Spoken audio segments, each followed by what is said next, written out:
I was 20 years old. I was at my lowest point. And then one day, and I remember the exact day, March 27th, 1975, I was helping my mother in her beauty shop. My mother owned a beauty shop up in Mount Vernon.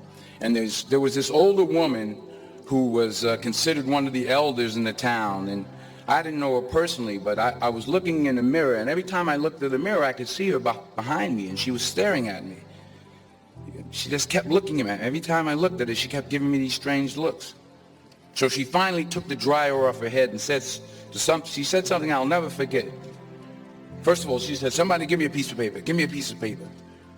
She said, "Young boy, I have a prophecy, a spiritual prophecy." She said, "You are going to travel the world and speak to millions of people." I began at Fordham University as a pre-med student. I took a course called cardiac morphogenesis. I couldn't read it, I couldn't say it, I sure couldn't pass it.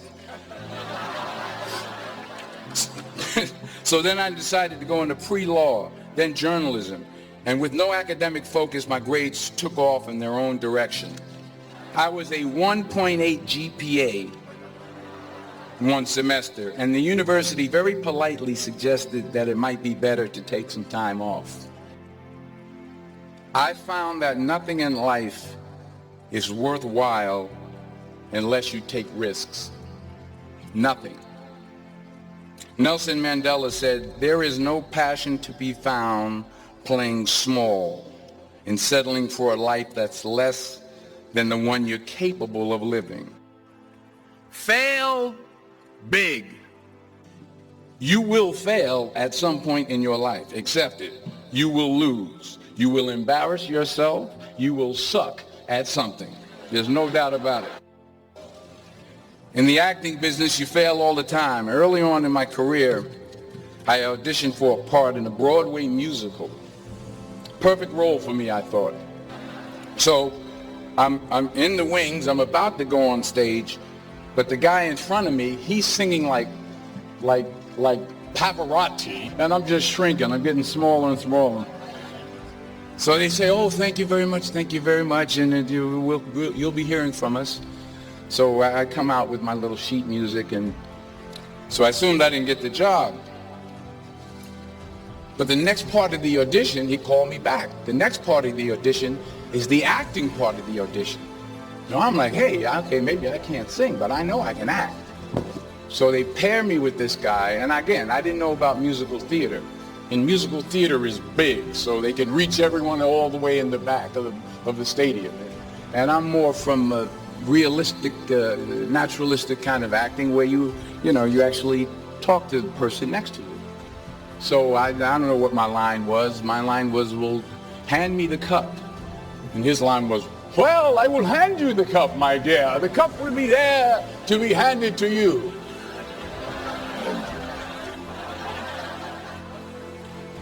I didn't get the job.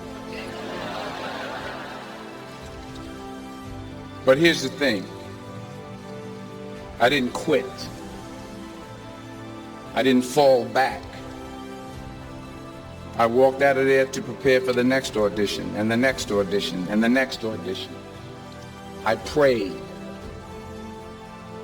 I prayed. And I prayed. But I continued to fail, and fail, and fail. But it didn't matter, because you know what? There's an old saying, you hang around the barbershop long enough, sooner or later you're going to get a haircut. So you will catch a break, and I did catch a break. Last year, I did a play called Fences on Broadway. Someone talked about it. Won the Tony Award. But here's the kicker. It was at the Court Theater. It was at the same theater that I failed that first audition 30 years prior. Reggie Jackson struck out 2,600 times in his career, the most in the history of baseball. But you don't hear about the strikeouts. People remember the home runs. Fall forward. Thomas Edison conducted 1,000 failed experiments. Did you know that? I didn't know that. because the 1001st was the light bulb. Fall forward. Now, I'm sure in your experiences in school and applying to college and picking your major and deciding what you want to do with life, I'm sure people have told you to make sure you have something to fall back on. Make sure you got something to fall back on, honey. But I never understood that concept, having something to fall back on. If I'm going to fall, I don't want to fall back on anything except my faith. I want to fall forward. I figure at least this way I'll see what I'm going to hit. Fall forward. The point is, every graduate here today has the training and the talent to succeed. But do you have the guts to fail? While it may be frightening, it will also be rewarding. Because the chances you take, the people you meet, the people you love, the faith that you have, that's what's going to define you. Keep working, keep striving, never give up, fall down 7 times, get up 8. Ease is a greater threat to progress than hardship. Without commitment, you'll never start. But more importantly, without consistency, you'll never finish. It's not easy. If it was easy, there'd be no Kerry Washington. If it was easy, there'd be no Taraji Henson, P. Henson.